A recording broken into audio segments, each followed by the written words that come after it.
लाहौर समेत पंजाब के मैदानी इलाके धुंध की लपेट में हद निगाह मुतासर होने के बायस मोटरवे मुख्तलिफ मकामात से बंद। हुकाम की शहरियों को गैर ज़रूरी सफ़र से गुरेज करने की हिदायत। बागों के शहर को स्मोग ने भी जकड़ लिया। फ़िज़ाई आलूदगी दुनिया में दूसरे नंबर पर आ गई। एयर क्वालिटी इंडेक्स 400 से तजावज़। सांस लेने में दुश्वारी का सामना। माहिरीन सेहत की आवाम को मास्क के इस्तेमाल की तलक़ीन।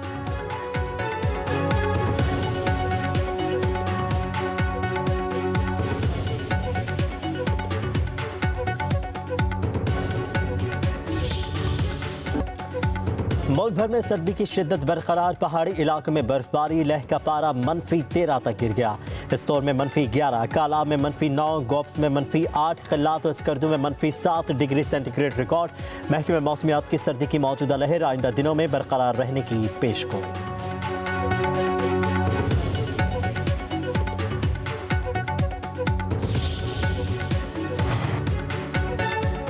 4.5 साल बाद PIA की यूरोप के लिए पहली परवाज़ आज रवाना होगी। 300 से ज़्यादा मुसाफिर पेरिस जाएंगे।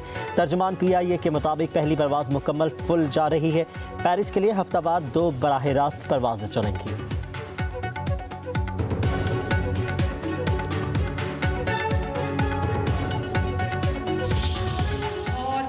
के बाद नवाज शरीफ साहब का दौर जो 2017 में ख़त्म कर दिया गया, उसके बाद अब पाकिस्तान में अच्छी खबरें आने लगी हैं। मईशत जो डोल रही थी वो संभलने लगी है। बार बार ये खबर आती थी कि पाकिस्तान डिफ़ॉल्ट करने लगा है, पाकिस्तान जो है उसकी मईशत जो है वो डूब गई है। उसको श्रीलंका से मिलाया जाता था। 10 माह भी अभी मुकम्मल नहीं हुए। आज खबर ये आ रही है कि स्टॉक मार्केट ने पूरे 76 साल का रिकॉर्ड तोड़ दिया। सिर्फ साल बाद, 2 साल बाद, 3 साल बाद कई हुकूमतें तो हमने ऐसे देखी हैं कि चौथे साल में भी लोगों को कह रही थी हम ये करना चाहते हैं, हम ये करेंगे, चाहते हैं, करेंगे, ये जो करूँगा, करूँगी, हम इस सीगे से बाहर निकल आए हैं। सिर्फ जानवरों का ही नहीं, कई सियासी जमातों की बीमारियों का भी अच्छा इलाज करेंगे। इन लोगों का जब भी कदम उठता है मुल्क के खिलाफ उठता है। इनका मुंह खुलता है तो गालियां निकलती हैं। वज़ीर आला पंजाब मरीम नवाज का पाकपतन में लाइफ स्टॉक कार्ड के इजरा की तकरीब से खिताब। कहा कि पाकिस्तान में महंगाई कम हुई है, डोलती मैशत संभल रही है। पाकिस्तान तरक्की की सीढ़ी पर चढ़ चुका है। स्टॉक मार्केट ने 76 साल का रिकॉर्ड तोड़ दिया। हम बातें सुनते थे कि पाकिस्तान डिफॉल्ट करेगा, पाकिस्तान को श्रीलंका से मिलाया जा रहा था। मुल्क से मुतालिक अच्छी खबरें आ रही हैं। लोग जानते हैं कि नवाज शरीफ जो वादा करते हैं वो पूरा करते हैं। लोग जानते हैं नवाज शरीफ की बेटी भी वादा पूरा करेगी।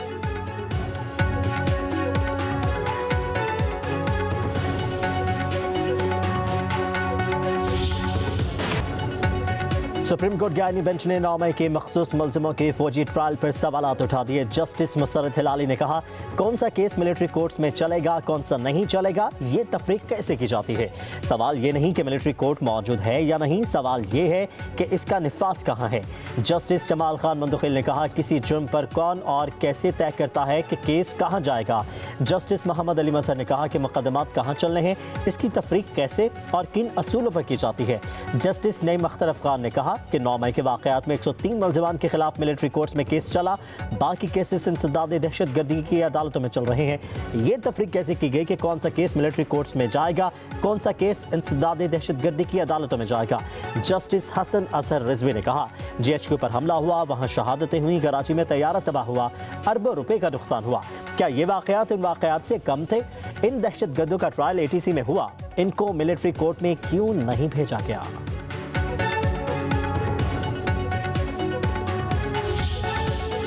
9 मई मुलजिमों के केस मिलिट्री कोर्ट्स में भेजने का डिस्ट्रिक्ट कोर्ट का ऑर्डर तलब। जस्टिस नईम अख्तर अफगान ने कहा कि ATC का ऑर्डर दिखाएं जहां 103 मुलजिमान को मिलिट्री कोर्ट भेजा गया।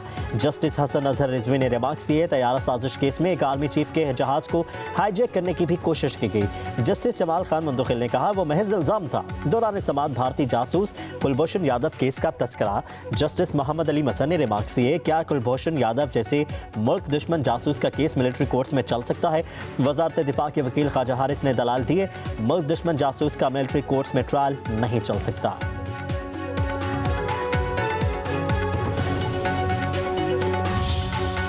नेगोशिएटिंग कमेटी में हुकूमत के जो लोग हैं उन्होंने हमसे इस बात पे बिल्कुल उन्होंने कहा जी आपकी बात दुरुस्त है और हम लोग कराएंगे। वो टाइम गुजर गया, काफ़ी दिन गुजर गए, अभी तक वो नहीं करा सके और अभी वो कह रहे हैं कि जी नहीं ये तो जेल रूल्स में है ही नहीं, मतलब अभी खुद ही उस चीज़ पे मुकर रहे हैं।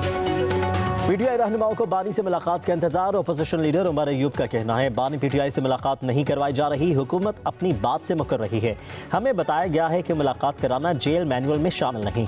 अगर हुकूमत वाकई इख्तियार रखती है तो बानी पीटीआई से मुलाकात कराए। 9 मई 26 नवंबर पर जुडिशल कमीशन का क़याम और कारकुनों की रिहाई हमारे मुतालिबात में शामिल है।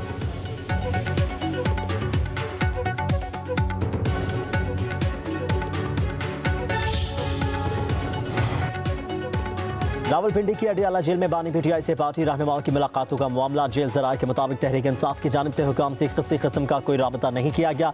मंगल से अब तक किसी का नाम दिया गया, ना कोई मुलाकात के लिए आया। मुज़ाकराती कमेटी की मुलाकात जेल हुकाम की डोमेन नहीं। तयशुदा तरीक़ाकार के मुताबिक मंगल और जुमेरात का दिन बानी पीटीआई से मुलाकातों के लिए मुकर्रर है।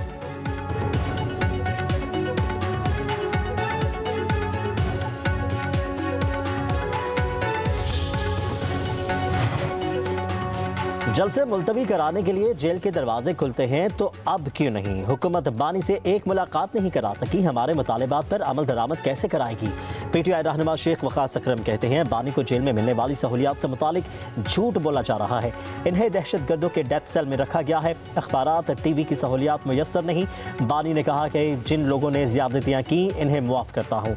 बोले हम पर बैकडोर राबतों का इल्ज़ाम लगाया जाता है। कौम के पास ऐसे शोशे सुनने का वक्त नहीं।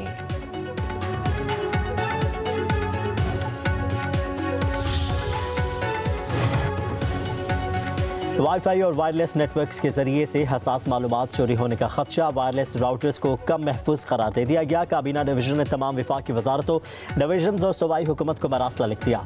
मरासले में कहा गया है कि वाईफाई के जरिए नेटवर्क ट्रैफिक में बाआसानी मदाखलत हो सकती है। राउटर्स अपडेट्स के जरिए इंटरनेट ट्रैफिक को गैर महफूज तरफ मोड़ा जा सकता है। मरासले में सार्फिन को वाईफाई के पासवर्ड पेचीदा रखने की भी सिफारिश।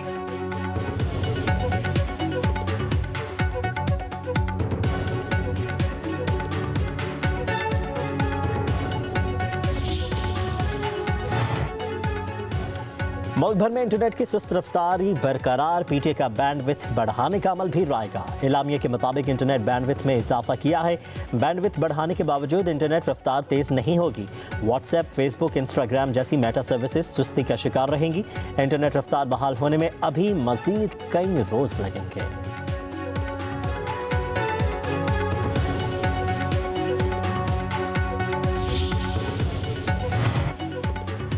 जब मैंने कोई गलत काम नहीं किया तो क्यों डरूं? आगे बढ़ने के लिए खौफ का बुत तोड़ना पड़ेगा। वज़ीर आला खैबर पख्तूनख्वा अली अमीन गंडापुर का पेशावर में तकरीब से खिताब। कहा कि नैब वाले करप्शन की बात करते हैं तो तनख्वाह किस चीज़ की ले रहे हैं? लोग डरे बगैर अपना काम करें। हमने मुल्क को आगे लेकर जाना है। हमें अजीम कौम बनकर दिखाना है। हर महकमा खसारे में जा रहा है। पाकिस्तान की आबादी बढ़ गई।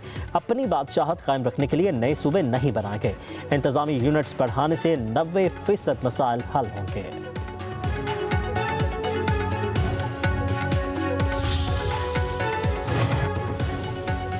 वफाकी वज़ीर इत्तलात तथा तारड़ कहते हैं अली अमीन गंडापुर ने दुरुस्त एहतजाज का तरीका अपना ही लिया। महज़ब मुआशरों में एहतजाज पुरअमन ही होता है, जिंदगी मफलूज नहीं होती। अली अमीन गंडापुर के बयान पर तबसरा करते हुए तारड़ ने कहा वज़ीर आला की जानिब से 10 माह में पहली मरतबा एहतजाज का दुरुस्त अंदाज अपनाना काबिल तहसीन है।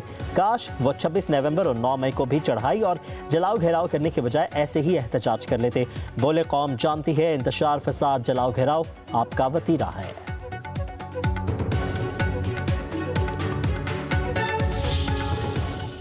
रेमिटेंसेज इस वक्त बहुत अच्छा परफॉर्म कर रही हैं। हमारे पास एवरेज $3 बिलियन के रेमिटेंसेज आ रहे हैं और उसी की वजह से जो है वो हमारा जो है वो करंट अकाउंट काफ़ी अच्छी कंडीशन में इस वक्त। डेट रीपेमेंट सम तकरीबन $8 बिलियन, $7.8 बिलियन का वो पूरा डेट हमने रीपे कर दिया।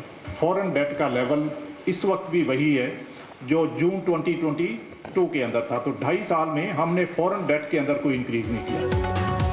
बैरूनी कर्ज की अदायगियों के बाद मुल्की डॉलर्स के ज़खायर में बड़ी कमी। पाकिस्तान के मजमूई डॉलर ज़खायर में एक हफ्ते के दौरान 3 करोड़ 20 लाख डॉलर्स की कमी हुई। स्टेट बैंक के मुताबिक पाकिस्तान के पास 16 अरब 37 करोड़ 80 लाख डॉलर रह गए। स्टेट बैंक के डॉलर ज़खायर 1.5 करोड़ डॉलर कम होकर 11 अरब 69 करोड़ 52 लाख डॉलर तक आ गए।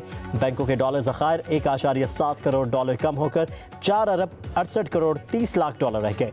Governor state bank Jamil Ahmed कहते हैं नई मॉनेटरी पॉलिसी जनवरी में ही जारी होगी।